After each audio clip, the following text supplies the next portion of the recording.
ಪಡಿಬೇಕಾಗುತ್ತೆ. ಸರಿಯಾದ ಮಾಹಿತಿ, ನಿರ್ದಿಷ್ಟವಾದ ಸ್ಥಳದ ವಿವರ, ಇವೆಲ್ಲ ಮಾಹಿತಿ ಇಲ್ಲ ಅಂದ್ರೆ ಅದು ಕೇವಲ ಪುರಾಣ ಆಗುತ್ತೆ ಅಷ್ಟೇ. ಸರ್ ಯಾಕೆ ಹೇಳ್ದೆ? ಈಗ ವಿಷಯ ಬರೋಣ. ಕಣ್ಣಲ್ಲಿ ಎಣ್ಣೆ ಹಾಕೊಂಡು ಹುಡುಕಿದ್ರು ನಮಗೆ ಬೇಕಾದ ಮಾಹಿತಿ ಸಿಗ್ತಾ ಇಲ್ಲಲ್ಲ, ಏನ್ ಮಾಡೋದು? ನಮ್ ಕನ್ನಡದವರೇ ಬರೆದ ಈ ಮಹಾನ್ ಗ್ರಂಥದಲ್ಲಿ ಉಪ್ಪಿನ ಸತ್ಯಾಗ್ರಹದಲ್ಲಿ ಭಾಗವಹಿಸಿದ ಏಕೈಕ ಕನ್ನಡಿಗ ಮೈಲಾರ್ ಮಹದೇವ್ ಅವರ ಬಗ್ಗೆ ಒಂದೇ ಒಂದು ವಿಷಯ ಪ್ರಸ್ತಾಪ ಇಲ್ಲ ಅಂದ್ರೆ ಏನ್ ಆಶ್ಚರ್ಯ ಅಲ್ವಾ? ನಮ್ಮ ಅಜ್ಜ ಮೈಲಾರ್ ಮಹದೇವನ ಸ್ವಾತಂತ್ರ್ಯ ಮೆರವಣಿಗೆ ಸ್ಮಶಾನ ಯಾತ್ರೆ ಬಗ್ಗೆ ಹೇಳ್ತಾ ಇದ್ರು. ಆದ್ರೆ ಈ ಸ್ವತಂತ್ರ ಇತಿಹಾಸದಲ್ಲಿ ಮೈಲಾರ್ ಮಹದೇವ್ ಅವ್ರ ಬಗ್ಗೆ ಒಂದೇ ಒಂದು ಅಕ್ಷರ ದಾಖಲಾಗದೆ ಇರೋದು ಎಷ್ಟು ವಿಚಿತ್ರ ಅಲ್ವಾ? ಹೌದು, ಉಪ್ಪಿನ ಸತ್ಯಾಗ್ರಹದಂತ ದಾಂಡಿ ಯಾತ್ರೆಯಲ್ಲಿ ಭಾಗವಹಿಸಿದ ಧೀರ ಕನ್ನಡಿಗ ಮೈಲಾರ್ ಮಹದೇವನ ಹೆಸರು ಕಿತ್ತೂರಾಣಿ ಚೆನ್ನಮ್ಮ, ಸಂಗೊಳ್ಳಿ ರಾಯಣ್ಣ, ಟಿಪ್ಪು ಸುಲ್ತಾನ್ ಅವರ ಹೆಸರು ಜೊತೆಯಲ್ಲಿ ಸೇರಿಸೋದು ನಮ್ಮಂತ ಇತಿಹಾಸ ವಿದ್ಯಾರ್ಥಿಗಳ ಕರ್ತವ್ಯ. ಹೌದು, ನೀನ್ ಹೇಳೋದು ಸರಿ. ನಾವೀಗ ಈ ಸತ್ಯದ ಮೇಲಿರೋ ಧೂಳನ್ನ ಸರಿಸಿ ನಿಜವಾದ ಇತಿಹಾಸ ದರ್ಶನ ಮಾಡಿಸುವ ಮೂಲಕ ಇತಿಹಾಸದಲ್ಲಿ ಮೈಲಾರ್ ಮಹದೇವ್ ಅವರಿಗಾಗಿರುವ ಅನ್ಯಾಯಕ್ಕೆ ನ್ಯಾಯ ನಡೆಸೋಣ. ಏನಂತೀರಾ? ಹೌದು, ನೀನ್ ಹೇಳೋದು ಸರಿಯಾಗಿದೆ. ಜೈ ಮೈಲಾರ ಮಹದೇವ. ಮಹದೇವ ಮೈಲಾರ. ಗೆಳೆಯರೇ, ಭಾರತ ಮಾತೆಗೆ ಕಳಂಕಪ್ರಾಯವಾಗಿರುವ ದಾಸ್ಯದ ಸಂಕೋಲೆಯನ್ನು ಬಿಡಿಸಲು ಗಾಂಧೀಜಿ ಹಗಲು ರಾತ್ರಿ ಚಿಂತಿಸ್ತಾ ಇದ್ದಾರೆ. ಅದಕ್ಕಾಗಿ ಅದೆಷ್ಟೋ ಬಾರಿ ಅವರು ಜೈಲು ವಾಸ ಮಾಡಿದ್ದಾರೆ. ಉಪವಾಸ, ಸತ್ಯಾಗ್ರಹ, ಪಾದಯಾತ್ರೆ ಅಂತ ದೇಶಕ್ಕಾಗಿ ತಮ್ಮ ಜೀವನವನ್ನೇ ತೆಯ್ತಾ ಇದ್ದಾರೆ. ಪೂಜ್ಯ ಬಾಪೂಜಿಯವರು ಯಂಗ್ ಇಂಡಿಯಾ ಪತ್ರಿಕೆಯಲ್ಲಿ ಬಂದಂತಹ ಒಂದು ಲೇಖನವನ್ನು ಓದಿ ಅವತ್ತೇ ನನ್ನ ಜೀವನ ಈ ದೇಶಕ್ಕಾಗಿ ಮೀಸಲು ಅಂತ ತೀರ್ಮಾನ ಮಾಡಿದ್ರು. ಅಲ್ಲ, ಇಲಿಯಾಗಿ 3 ವರ್ಷ ಬದುಕೋದನ್ನ ಹುಲಿಯಾಗಿ 3 ವರ್ಷ ಬದುಕಿದ್ರು ಸಾಕಲ್ವೇ? ಈ ದೇಶಕ್ಕೋಸ್ಕರ ನನ್ನ ಜೀವನವನ್ನೇ ತ್ಯಾಗ ಮಾಡಬೇಕು ಅಂತ ತೀರ್ಮಾನ ಮಾಡಿದೆ. ಗೆಳೆಯರೇ, ಒಂದು ವಿಷಯ, ಧಾರವಾಡದ ನಮ್ಮ ಯುವಕರ ಸಂಘ ಇದೆಯಲ್ಲ, ಅದು ಸುವರ್ಣ ಮಹೋತ್ಸವ ಆಚರಿಸಿಕೊಳ್ತಾ ಇದೆ. ಈ ಇಡೀ ವರ್ಷ ನಾವು ದೇಶಭಕ್ತಿ ಚಟುವಟಿಕೆಗಳನ್ನ ಆ ಮುಖಾಂತರ ಹಮ್ಮಿಕೊಳ್ಳೋಣ. ನಮ್ಮ ಈ ತರುಣ ಸಂಘ ತನ್ನ ಧ್ಯೇಯೋದ್ದೇಶ ಸಾಕಾರ ಮಾಡಿಕೊಳ್ಳಲು ಇದು ತಕ್ಕ ಸಮಯ. ನಾವೆಲ್ಲ ಒಂದಾಗಿ ಈ ಸ್ವಾತಂತ್ರ್ಯ ಸಂಗ್ರಾಮಕ್ಕೆ ಯುವ ಸೇನಾನಿಗಳನ್ನು ತಯಾರು ಮಾಡೋಣ. ಅವರಲ್ಲಿ ರಾಷ್ಟ್ರಪ್ರೇಮ, ದೇಶಾಭಿಮಾನ, ತ್ಯಾಗಭಾವನೆ ಮೂಡಿಸೋಣ. ನಮ್ಮ ಸಮಾಜ ಬಾಂಧವರಲ್ಲಿ ಶತಮಾನಗಳಿಂದ ಬೇರಿರುವ ಜಡತನದ ಕಿರುಬು ತೊಲಗಿಸಲು ಹೊಸ ಹೊಸ ಕಾರ್ಯಕ್ರಮಗಳನ್ನು ಮಾಡೋಣ. ನಿನ್ನ ಮಾತು ನಿಜ. ಇದೆಲ್ಲ ಭರ್ಜರಿಯಾಗಿ ನಡೀಬೇಕು. ಶಾಲಾ ಕಾಲೇಜಿಂದ ವಿದ್ಯಾರ್ಥಿಗಳನ್ನ ಕರ್ಕೊಂಡು ಬರೋಣ. ಊರಿಂದ ಯುವಕ ಯುವತಿಯರನ್ನೇ ಕರೆದು ತರೋಣ. ಅವರಲ್ಲಿ ಬ್ರಿಟಿಷರ ಬಗ್ಗೆ ಇರ್ತಕ್ಕಂಥ ಭಯವನ್ನು ಹೋಗಲಾಡಿಸಿ ಅವರಲ್ಲಿ ದೇಶಭಕ್ತಿ ಕಿಚ್ಚನ್ನು ಹಚ್ಚೋಣ. ಕೆಲವರು ಸ್ವಾತಂತ್ರ್ಯ ಸಂಗ್ರಾಮದ ವಿರುದ್ಧ ಸಂಚು ಮಾಡ್ತಾ ಇದ್ದಾರಲ್ಲ, ಅಂತವರನ್ನ ಪತ್ತೆ ಹಚ್ಚಿ ಅವರನ್ನು ಅಡ್ಡ ಹಾಕೋಣ. ಸ್ವಾತಂತ್ರ್ಯ ಆಂದೋಲನಕ್ಕೆ ಅಡೆತಡೆ ಒಡ್ಡುವ ಯಾವ ದುಷ್ಟ ಶಕ್ತಿಯೇ ಇರಲಿ ಅದನ್ನ ಬಗ್ಗಿ ಉಳಿಯೋಣ. ಪ್ರಸಂಗ ಬಂದರೆ ಅಂತ ವ್ಯಕ್ತಿಗಳು, ಸಂಘಟನೆಗಳವರಿಗೆ ದಂಡಿಸಲು ಹಿಂದೆಯುವುದು ಬೇಡ. ಸಾಮ, ಭೇದ, ದಂಡ. ನಾವು ಶಾಂತಿಯ ಮಾರ್ಗದಲ್ಲಿಯೇ ಹೋರಾಟ ಮಾಡಬೇಕು. ಯಾರಿಗೂ ಯಾವುದೇ ರೀತಿ ತೊಂದರೆ ಆಗಬಾರದು. ಮಾಧವ್, ತೀರ ಸಭೆ ಹೋರಾಟ ಮಾಡಿದ್ರೆ ಕೇಳೋರು ಯಾರು? ನಮ್ಮ ಪರಮಾಣ ಹೇಳಿದಾಗ ಒಂದು ಜೋರಾವರಿ ಇರಲೇಬೇಕು. ನೋಡಿ ಅಣ್ಣ, ನಿಮಗೆ ಹೋಲಿಸಿದ್ರೆ ನಾನು ಸಂಘಟನೆಗೆ ಹೊಸಬ ನಿಜ. ಆದ್ರೆ ನಾವು ಗಾಂಧೀಜಿಯವರ ತತ್ವಕ್ಕೆ ಬದ್ಧವಾಗಿರ್ತೀವಿ ಅಂತ ತೀರ್ಮಾನ ಮಾಡಿದ ಮೇಲೆ ನಮ್ಮ ಹೋರಾಟ ಅಹಿಂಸಾ ಮಾರ್ಗದಲ್ಲಿರಬೇಕು ತಾನೆ. ಅಂದ್ರೆ ಅವರು ಮಾಡ್ತಕ್ಕಂತ ಇದಕ್ಕೆ ನಾವು ಮೂಕ ಪ್ರೇಕ್ಷಕರಾಗೋಣವೇ?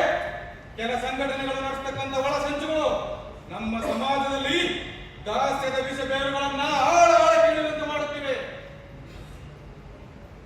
ಮತ್ತು ಈ ಸಮಾಜದಲ್ಲಿ ನಮ್ಮ ಜನರನ್ನ ನಿರ್ವೀರ್ಯರನ್ನಾಗಿ ಮಾಡಿ ಹೋರಾಟಕ್ಕೆ ಪರತಂತ್ರ ಪುನರುತ್ಥಾನಗಳನ್ನು ಮಾಡುತ್ತಿವೆ.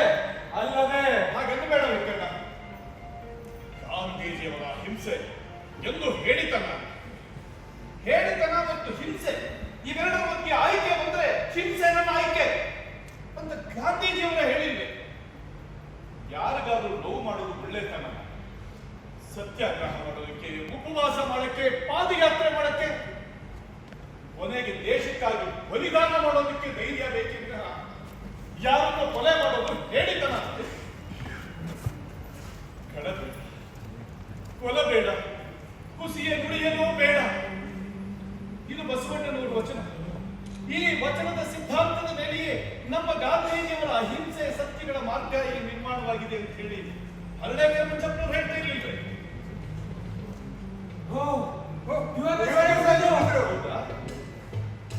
ನಮಸ್ಕಾರ. ನಮಸ್ತೆ, ಬನ್ನಿ ಸಾಹೇಬ್ರೆ. ಏನ್ ನಡೆಯೋದ? ಬಹಳ ಬಹಳ ದೊಡ್ಡ ಕೆಲಸನೇ ನಡೆದಾಗಿಲ್ಲ. ಸತ್ಯ, ಅಹಿಂಸೆ, ಸತ್ಯಾಗ್ರಹ. ಪರವಾಗಿಲ್ಲ, ಇವೆಲ್ಲ ಪರ್ವತದಷ್ಟೇ ಹಳೆವು ಅಂತ ಬಾಪೂಜಿನೇ ಹೇಳಿದಾರಲ್ಲ, ಅದರಲ್ಲಿ ಏನು ಹೊಸ ವಿಷಯ ಮತ್ತೆ ಸಂಶಯ ಇಲ್ಲ. ಅದಿರಲಿ, ಈಗ ಒಂದು ಮುಖ್ಯ ವಿಷಯಕ್ಕೆ ಬರೋಣ. ಮುಖ್ಯ ವಿಷಯ? ಹೌದು, ಬಹಳ ಪ್ರಮುಖವಾದ ವಿಷಯನೇ. ಹೋದ ವರ್ಷ ನೀವೆಲ್ಲ ಭಾರತ ತರುಣ ಸಂಘದ ವಾರ್ಷಿಕೋತ್ಸವವನ್ನು ಬಹಳ ಚೆನ್ನಾಗಿ ನಡೆಸಿಕೊಟ್ಟು ಸೈಮನ್ ಕಮಿಷನ್ ವಿರೋಧಿ ಪ್ರತಿಭಟನೆಯ ಅಗ್ರ ನಾಯಕರಾದ ಜಯರಾಮ್ ದಾಸ್ ದೌಲತರಾಮ್ರನ್ನೇ ಕರೆಸಿ ಧಾರವಾಡ ಮತ್ತು ಸುತ್ತಮುತ್ತಲಿನ ಮಹಾ ಜನತೆಗೆ ಅವರ ದರ್ಶನ, ಭಾಷಣ ಎರಡನ್ನೂ ಮಾಡಿಸಿದರು. ನಮ್ಮ ಕಣ್ಣು, ಕಿವಿ ಪಾವನವಾದವು. ಹೋಗಿ ಎನ್ನುವ ಘೋಷಣೆ ಮುಗಿಲು ಮುಟ್ಟಿ ಜನದಲ್ಲಿ ಮುಂದೆ ಪ್ರಬುದ್ಧನೆ ಅಡಗಿ ಹೋತು. ಪ್ರಭುತ್ವದ ಈ ಕುಟುಂಬಕ್ಕೆ ಮುಂದುವರಿಬೇಕು ಅಂತ ಹೇಳಿದ್ರೆ ನಾವೆಲ್ಲ ನಮ್ಮ ಅಂದರೆ ಸೂರ್ಯ ಮುಳುಗದ ಆಂಗ್ಲರ ಸಾಮ್ರಾಜ್ಯ ಸೂರ್ಯ ಅಸ್ತಂಗತವಾಗಬೇಕಾದ್ರೆ ನಾವು ನಮ್ಮ ಚಳುವಳಿಯನ್ನು ಇನ್ನೂ ತೀವ್ರಗೊಳಿಸಬೇಕಾಗಿದೆ. ಅಂತೆಯೇ ನಮ್ಮ ಆಂದೋಲನಕ್ಕೆ ಹೊಸ ತಿರುವನ್ನು ಕೊಡಬೇಕಾಗಿದೆ. ಹೊಸ ತಿರುವು? ಹೌದು, ಹೊಸ ತಿರುವು. ಗಾಂಧೀಜಿಯವರಿಂದ ಸಂದೇಶ ಬಂದಿದೆ. ಹೌದು, ಉಪ್ಪಿನ ಸತ್ಯಾಗ್ರಹದಲ್ಲಿ ಭಾಗವಹಿಸಲು ತರಬೇತಿಗಾಗಿ ಒಂದಿಬ್ಬರು ತರುಣರನ್ನ ಸಾಬರಮತಿಗೆ ಕಳಿಸಿಕೊಡ್ಬೇಕಾಗಿದೆ. ಉಪ್ಪಿನ ಸತ್ಯಾಗ್ರಹ? ಸಾಬರಮತಿ, ಸಾಬರಮತಿ, ಆ ಹೆಸರನ್ನ ಕೇಳೋದಕ್ಕೆ ನನ್ನ ಕಿವಿ ಕಾತರಿಸ್ತಾ ಇತ್ತು. ಅಲ್ಲಿಗೆ ಹೋಗ್ಬೇಕು, ಮಹಾತ್ಮ ಗಾಂಧೀಜಿಯವರನ್ನು ನೋಡಬೇಕು ಅನ್ನೋದು ನನ್ನ ಎಷ್ಟೋ ಜನ್ಮಗಳ ಕನಸು. ನನ್ನಮ್ಮ ಬಸಮ್ಮ ಖಾದಿ ಸೀರೆ ಉಟ್ಟು ಸ್ವಾತಂತ್ರ್ಯದ ಕನಸು ಕಂಡಿದ್ರಿಂದೋ ಏನೋ ನಾನು ಹುಟ್ಟಿದಾಗಲಿಂದ ನನ್ನ ಜೊತೆಯೇ ದೇಶಭಕ್ತಿನೂ ಹುಟ್ಟುಕೊಂತು. ನಮ್ಮಪ್ಪ ನಾನು 18ನೇ ವರ್ಷದಲ್ಲಿ ಚಳವಳಿಗೆ ದುಡಿಸಿದಾಗ ಮೊದಲು ಒಪ್ಪಿಗೆ ಕೊಡ್ದಿರ ಇದ್ರು ನಮ್ಮ ಹೋರಾಟದ ಕೆಚ್ಚನ್ನು ನೋಡಿ ಅವರು ಸಂತೋಷಕ್ಕೆ ಒಪ್ಪಿಗೆ ಕೊಟ್ಟರು. ಇಷ್ಟು ಬೇಗ ನನ್ನ ಆಸೆ ನೆರವೇರುತ್ತೆ ಅಂತಂದ್ರೆ ಆ ನನ್ನ ಮನೆಯ ದೇವರು ಮೈಲಾರಲಿಂಗಲಿ ಕೃಪೆಯೇ ಕಾರಣ. ಧನ್ಯ ಮಹಾದೇವ, ಧನ್ಯ. ಏನ್ ಮಹಾದೇವ, ಏನ್ ಯೋಚಿಸ್ತಾ ಇದೆಯಾ? ಹಾಗೇನು ಇಲ್ಲ ಸಾಹೇಬ್ರೆ, ತಾವು ಗಾಂಧೀಜಿಯಿಂದ ಕರೆ ಬಂದಿದೆ ಅಂತ ಹೇಳಿದ್ರಲ್ಲ, ಅದನ್ನು ಕೇಳಿ ತುಂಬಾ ಸಂತೋಷ ಆಯಿತು. ವೈದ್ಯ ಹೇಳಿದ್ದು ರೋಗಿ ಬಯಸಿದ್ದು ಹಾಲು ಅನ್ನ ಅಂತಾರಲ್ಲ, ಹಾಗೆ ಗಾಂಧೀಜಿಯವರನ್ನು ನೋಡಬೇಕು, ಸಾಬರಮತಿಗೆ ಹೋಗ್ಬೇಕು ಅಂತ ನಾನು ಅನ್ಕೊಂತ ಇದ್ದೆ. ಅವಕಾಶ ಒದಗಿ ಬಂತಲ್ಲ. ಅಲ್ಲಮ್ಮ ಪ್ರಭುಗಳು ಒಂದು ವಚನ ಹೇಳ್ತಾರೆ, ನದಿಗೆ ಮೈಯೆಲ್ಲ ಕಾಲುಗಳಂತೆ, ಗಾಳಿಗೆ ಮೈಯೆಲ್ಲ ಕೈಗಳಂತೆ, ಬೆಂಕಿಗೆ ಮೈಯೆಲ್ಲ ನಾಲಿಗೆಯಂತೆ. ಹಾಗೆ ನೀರಾಗಿ, ಬೆಂಕಿಯಾಗಿ, ಗಾಳಿಯಾಗಿ ತುಂಬಿಕ್ಕಿ ಬಿಡಲೇ ಸಾಬರಮತಿಗೆ ಅನ್ನೋ ತವಕ ನನಗೆ. ಆಯ್ತು, ನಿನ್ನ ಉತ್ಸಾಹ ನೋಡಿ ನನಗೆ ಹೆಮ್ಮೆ ಅನಿಸ್ತಾ ಇದೆ. ಎಲ್ಲ ತಯಾರಿ ಮಾಡ್ಕೊ, ಒಂದೆರಡು ದಿನದಲ್ಲಿ ಹೊರಡುವೆ. ದೇಶ ಸೇವೆಗೆ ಅವಕಾಶ ಮಾಡಿಕೊಟ್ರಲ್ಲ, ನಿಮಗೆ ಅನಂತಾನಂತ ವಂದನೆಗಳು. ಮೈಲಾರ ಮಹಾದೇವ ಮೈಲಾರ. 2 ದಿನ ಆಯಿತು. ನರನಾಡಿಗಳಲ್ಲಿ ಉದ್ವೇಗ, ರಕ್ತನಾಳಗಳಲ್ಲಿ ರಕ್ತ ತುಂಬಿಕ್ಕಿದ ಹಾಗೆ ಉದ್ವೇಗ, ಆತಂಕ. ಯಾವಾಗ ಸಾಬರಮತಿಗೆ ಹೋಗ್ತೀನೋ, ಯಾವಾಗ ಬಾಪೂಜಿ ನೋಡ್ತೀನೋ ಅಂತ ಕನವರಿಸ್ತಾ ಇದ್ದೀನಿ. ಕನಸಿನಲ್ಲಿ ಆ ನನ್ನ ದೇವರು ತುಂಡು ಪಂಚೆ ಕೋಲು ಹಿಡಿಕೊಂಡು ಬಂದು ಬಾಬು ಬಾಬು ಅಂತ ಕರೆದಾಗ ಆಗ್ತಾ ಇದೆ. ನನ್ನ ಹೆಂಡತಿ ಸಿದ್ದಮ್ಮ ನನ್ನ ಪ್ರಯಾಣಕ್ಕೆ ಸಂತೋಷವೂ ಒಪ್ಕೊಂಡು ಯಾರಿಗೂ ಹೇಳೋದಿಲ್ಲ ಅಂತ ಮಾತು ಸಹ ಕೊಟ್ರು. ಕೆಲವು ಘಟನೆಗಳೇ ಹೀಗೆ, ಯಾವುದೇ ಸದ್ದು ಗದ್ದಲವಿಲ್ಲದೆ ನಡೆದು ಹೋಗುತ್ತಂತೆ. ಕಂಸನನ್ನು ಕೊಲ್ಲೋದಕ್ಕೆ ಸೆರೆಮನೆಯಲ್ಲಿ ಹುಟ್ಟಿದ್ನಲ್ಲ ಕೃಷ್ಣ, ಆವಾಗ ಯಾವ ವೈಭವ ಇತ್ತು? ಹಾಗೆ ಬ್ರಿಟಿಷರ ಅಟ್ಟಹಾಸವನ್ನು ಮಟ್ಟ ಹಾಕೋದಕ್ಕೆ ಹೊರಟಿದ್ದೀನಲ್ಲ. ನನ್ನ ಯಾತ್ರೆಯು ಸಾಗಿದೆ ಸಾಬರಮತಿ ಅಂತ, ಯಾವ ಸದ್ದು ಗದ್ದಲವೂ ಇಲ್ಲ.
ಮೈಲಾರ ಮಹಾದೇವ ಅಂತ ನನ್ನ ಹೆಸರು. ಓ ದಿವಾಕರ ಕಳಿಸಿದ್ರು. ಹೌದು ಬಾಪೂಜಿ. ಒಳ್ಳೆದಾಯ್ತು. ಒಟ್ಟು ನೀವು ಇಷ್ಟು ಜನ ಬಂದಿದ್ದೀರಿ? ಕರುನಾಡಿನಿಂದ ನಾನು ಒಬ್ಬನೇ ಬಂದಿರೋದು ಬಾಪು. ಶ್ರೀರಾಮ, ಭೀಮ, ಅರ್ಜುನರನ್ನ ಹೆತ್ತ ಭಾರತಾಂಬೆಯ ಒಡಲು ಯಾವಾಗಲೂ ಸದಾ ವೀರರನ್ನ ಹೆರುತ್ತಲೇ ಇರುತ್ತದೆ. ಕರ್ಣ, ಮಹಾವೀರ, ಬಲಿ ಚಕ್ರವರ್ತಿಯಂತಹ ಮಹಾತ್ಯಾಗಿಗಳು, ಸತ್ಯ ಹರಿಶ್ಚಂದ್ರರಂತಹ ಸತ್ಯ ನಿಷ್ಠುರರು ಪುನಃ ಪುನಃ ಹುಟ್ಟಿ ಬರುತ್ತಲೇ ಇರುವುದು ಈ ಭರತ ವರ್ಷದ ಪುಣ್ಯ ವಿಶೇಷ.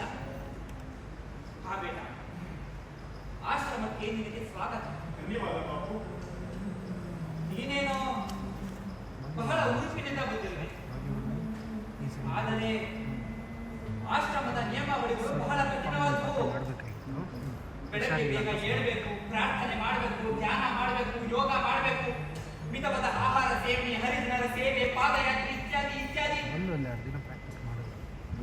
ಇದನ್ನು ಬಹಳ ಕಷ್ಟಪಡಬೇಕಾದಂತೆ. ನಾನು ಖಂಡಿತ ಮಾಡ್ತೀನಿ ಬಾಪು. ಎಲ್ಲದಕ್ಕೂ ನಾನು ತಯಾರಾಗಿ ಬಂದಿದ್ದೀನಿ ಬಾಪು. ನಿಮ್ಮನ್ನು ನೋಡ್ತಾ ಇದ್ದೀನಿ, ನನಗೆ ಸಾಕ್ಷಾತ್ ದೇವರನ್ನೇ ನೋಡ್ದಾಗ್ತಾ ಇದೆ ಬಾಪು. ನನ್ನ ಕಣ್ಣುಗಳು ಪಾವನ ಬಾಪು. ನನ್ನ ಜನ್ಮ ಧನ್ಯವಾಯಿತು ಬಾಪು. ಏಟ ಅತಿಯಾದ ಹೊಗಳಿಕೆ ಸಲ್ಲದು. ಅದು ಮನುಷ್ಯನನ್ನ ಕೃತ್ರಿಮ ಎತ್ತರಕ್ಕೆ ಒಯ್ಯುತ್ತದೆ. ಒಂದು ರೀತಿಯ ಹೊನ್ನ ಶೂಲ ಹೊತ್ತಿ ಹೊಗಳಪಟ್ಟರ ಹಾಗೂ ಅದಕ್ಕೆ ಕಾರಣರಾಗುವ ಅಪ್ರಾರ್ಥರ ಆಡಳಿತ ಬರುವುದಕ್ಕಿಂತಲೂ ಅದು ಬಾರದಿರುವುದೇ ಲೇಸು. ನನ್ನ ಕನಸಿನ ಭಾರತದಲ್ಲಿ ಯಾವಾಗಲೂ ವಾಸ್ತವಿಕತೆ ಮಹತ್ವ. ಅದನ್ನು ಮರೆಮಾಚಿ ಇಲ್ಲ ಸಲ್ಲದ ವರ್ಣನೆ ಬಣ್ಣನೆಯ ಪ್ರಗತಿ ವರದಿಗಳು ಹಾಗೂ ಸುಳ್ಳು ಸಂಖ್ಯೆಯ ಯೋಚನೆಗಳು, ಆತ್ಮಘಾತುಕಗಳು ಅವು ಅವನ ತಲೆಗೆ ಎಡೆ ಮಾಡಿ ಕೊಡುತ್ತವೆ. ಅದು ಬಹಳ ಅಪಾಯಕಾರಿ ಕೂಡ. ಹೀಗಾಗೋದು ನನಗೆ ಸುತರಾಂ ಇಷ್ಟವಿಲ್ಲ. ಹಾಬೇಡ, ನೀನು ಪ್ರಾಂಚದ ಮನಸ್ಸಿನಿಂದ ನಮ್ಮ ಆಶ್ರಮದಲ್ಲಿ ಇರುವುದಾದರೆ ನನ್ನ ಯಾವ ಅಭ್ಯಂತರವೂ ಇಲ್ಲ. ಧನ್ಯವಾದ ಬಾಪು. ಆದರೆ ನೀನು ನಿನ್ನ ಆತ್ಮದ ಕೂಗನ್ನು ಕೇಳು. ಆತ್ಮಬಲ, ಮನೋಬಲ ಎಲ್ಲಕ್ಕಿಂತ ಮಿಗಿಲಾದದು. ವಾಯುಮರ್ಶ ಮಾಡ್ಕೊಳ್ತಾ ಮುಂದುವರೆ. ಆ ದೇವರಿಗೆ ಒಳ್ಳೇದು ಮಾಡಿ. ಈಗ ಪ್ರಾರ್ಥನೆ ಸಮಯ.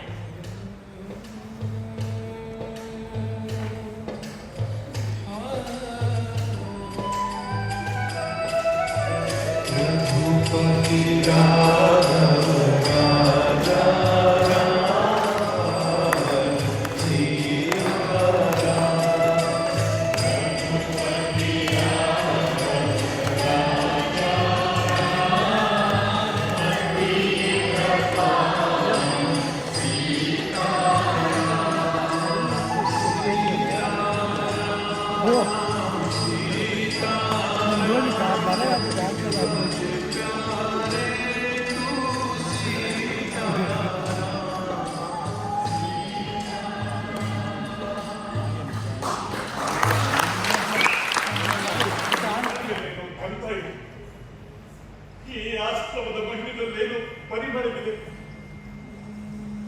ಆಶ್ರಮದ ಮಣ್ಣಿನ ಕಣಕಣದಲ್ಲಿ ಯಾವುದೋ ರೀತಿಯ ಆಕರ್ಷಣೆ ಇದೆ. ಎಷ್ಟೋ ದಿವಸದಿಂದ ಆಸೆ ಪಟ್ಟಿದ್ದೆ ಇಲ್ಲಿಗೆ ಬರಬೇಕು ಅಂತ. ಕೊನೆಗೂ ನನಗೆ ಅವಕಾಶ ಸಿಕ್ತಲ್ಲ. ನಾನು ರೆಕ್ಕೆಗಳನ್ನು ತೆರೆದು ಹಾರಾಗಲೇ ಅನ್ನೋ ಆಸೆ ಆಗ್ತಾ ಇದೆ. ಏನ್ ಮಹದೇವ, ತುಂಬಾ ಖುಷಿಯಾಗಿದೆಯಾ? ಆ ಖುಷಿನ ನನಗೂ ಸ್ವಲ್ಪ ಹಂಚುವಾಗೆ. ಅಯ್ಯೋ ಗೆಳೆಯ, ಈ ಖುಷಿ ನನಗಿಂತ ಮೊದಲೇ ನಿನಗೆ ಬೇಕಾದಷ್ಟು ಸಿಕ್ಕಿದೆಯಲ್ಲ. ನೋಡು, ನಾನು ಸಾಬರಮತಿಗೆ ಬರಬೇಕು, ಬಾಪೂಜಿಯನ್ನು ನೋಡ್ಬೇಕು ಅಂತ ಹೇಳಿ ಬಹಳ ದಿವಸದಿಂದ ಆಸೆ ಪಡ್ತಾ ಇದ್ದೆ. ಸಾವಿರಾರು ಮೈಲಿ ದೂರದಿಂದ ನನ್ನೂರು ಕನ್ನಡ ನಾಡಿನಿಂದ ಇಲ್ಲಿಗೆ ಬಂದಾಗ ನಾನು ರೈಲ್ನಲ್ಲಿ ಬರ್ತಾ ಇದ್ದೆ. ದಾರಿಯಲ್ಲಿ ಹಳ್ಳ, ಕೊಳ್ಳ, ಗುಡ್ಡ, ಬೆಟ್ಟ, ಕಾಡು, ಮರ ಯಾವುದು ನನಗೆ ಗಮನಕ್ಕೆ ಬರಲೇ ಇಲ್ಲ. ರೈಲಿನಲ್ಲಿ ಸಾವಿರಾರು ಜನ, ಗದ್ದಲ ಗಲಾಟೆ, ಯಾವುದು ನನ್ನ ಕಿವಿಗೆ ಬೀಳಲೇ ಇಲ್ಲ. ರೈಲು ವೇಗವಾಗಿ ಸಾಗ್ತಾ ಇತ್ತು. ಅದು ಆ ರೈಲಿನ ವೇಗ ಸಾಲದೇನೋ, ನಾನೇ ಇಳಿದು ಓಡ್ ಹೋಗ್ಬಿಡ್ಲೆ ಸಾಬರಮತಿಗೆ ತಾವಂತ ನನಗಾಗಿತ್ತು. ಹೌದು ಗೆಳೆಯ, ಇದು ಸಹಜವೇ. ಸ್ಪರ್ಧೆ ಅರ್ಜುನನಿಗೆ ಪಂದ್ಯದ ಹತ್ತಿಯ ಕೇವಲ ಕಣ್ಣು ಮಾತ್ರ ಕಾಣುತ್ತಿದ್ದ ಹೊರತು ಬೇರೆ ಏನು ತೋರುತ್ತಿರಲಿಲ್ಲ. ಹಾಗೆ ಸತ್ಯಾಗ್ರಹಿಗೂ ಅಷ್ಟೇ, ತನ್ನ ಗುರಿ ಮಾತ್ರ ಮುಖ್ಯ, ಉಳಿದೆಲ್ಲವೂ ಅವನಿಗೆ ಗೌಣ ಮಾತ್ರ. ಹಾ ಮಾದೇವ, ಸಾಬರಮತಿಗೆ ಬರುವ ಆ ನಿನ್ನ ಕಾತರ ನನಗೆ ಗೊತ್ತು. ಅಂತೆಯೇ ಮಹಾತ್ಮರ ಪರೀಕ್ಷೆಯಲ್ಲಿ ಇಷ್ಟು ಬೇಗ ಪಾಸ್ ಆಗಿದ್ದೀಯೇ. ಅಯ್ಯೋ ಮಹಾರಾಯ, ಹಾಗೇನಾದ್ರೂ ಪಾಸ್ ಆಗ್ತೀರ ಹೋಗಿದ್ರೆ ನಾನು ಸತ್ತೇ ಹೋಗ್ತಾ ಇದ್ದೆ ಅಷ್ಟೇ. ಆಶ್ರಮಕ್ಕೆ ಬರಬೇಕು ಅಂತ ಹೇಳಿ ಪಾದಯಾತ್ರೆಗೋಸ್ಕರ ಗರಡಿನಲ್ಲಿ ವ್ಯಾಯಾಮ ಮಾಡಿ ತಯಾರಾಗಿದ್ದೆ. ಖಾದಿ ಬಟ್ಟೆ ನೇಯೋದು, ನೂರು ತೆಗೆಯೋದು ಎಲ್ಲ ಕಲಿತಿದ್ದೆ. ಎಲ್ಲ ವಿಷಯದಲ್ಲೂ ಇಲ್ಲಿ ಕೊಡೋದಕ್ಕೆ ಹೆಚ್ಚು ಕಡಿಮೆ ಅಂತ ಆಹಾರ ಎಲ್ಲ ಮಾಡಿ ಉಪವಾಸ ಸತ್ಯಾಗ್ರಹಕ್ಕೂ ಸಿದ್ಧವಾಗಿದ್ದೆ. ಇದೆಲ್ಲ ಮಾಡಿದ್ರು ಏನಾದ್ರೂ ಹೆಚ್ಚು ಕಡಿಮೆ ಆಗಿ ಬೇಡ ಅಂದಿದ್ರೆ ನನ್ನ ಕತೆ. ಮಹಾದೇವ, ಹಾಗೆಲ್ಲ ಮಾತಾಡಬೇಡ. ದೇಶಕ್ಕಾಗಿ ಪ್ರಾಣ ತ್ಯಾಗ ಮಾಡುವ ಪ್ರಸಂಗ ಬಂದರೆ ಅವಶ್ಯ ಕೊಡೋಣ. ದೇಶಕ್ಕಾಗಿ ನಾವು ಮಾಡುವ ಮತ್ತೆ ಮಾಡಲೇಬೇಕಾದ ಪರಮೋಚ್ಚ ಕೆಲಸವನ್ನು. ಹಾ, ಈಗ ಸಫಾಯಿ ಸಮಯ. ಪಕ್ಕದ ಹಳ್ಳಿಯ ಹರಿಜನ ಕೇರಿಗೆ ಹೋಗಿ ಸ್ವಚ್ಛತಾ ಕೆಲಸ ಮಾಡಬೇಕು. ಹಾಗೆಯೇ ಅವರಲ್ಲಿ ಪರಿಸರ ಸ್ವಚ್ಛತೆ ಕುರಿತು ತಿಳುವಳಿಕೆ ಮೂಡಿಸಬೇಕು. ಊರಿನ ಜನಕ್ಕೆ ಅಸ್ಪೃಶ್ಯತಾ ನಿವಾರಣೆ ಬಗ್ಗೆ ಜಾಗೃತಿ ಮೂಡಿಸಬೇಕು. ದೇವಾ, ಇನ್ನು ಕೆಲವೇ ದಿನಗಳಲ್ಲಿ ದಾಂಡಿ ಯಾತ್ರೆಗೆ ಹೋಗಬೇಕು. ಹೌದಾ?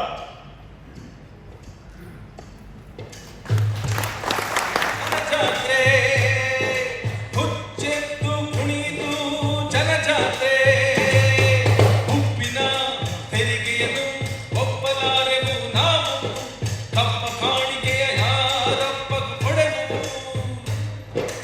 ಉಪ್ಪಿನ ತೆರಿಗೆಯನ್ನು ಒಪ್ಪಲಾರೆವು ನಾವು, ಕಪ್ಪ ಕಾಣಿಕೆಯ ಯಾರಪ್ಪಗೂ ಕೊಡೆವು.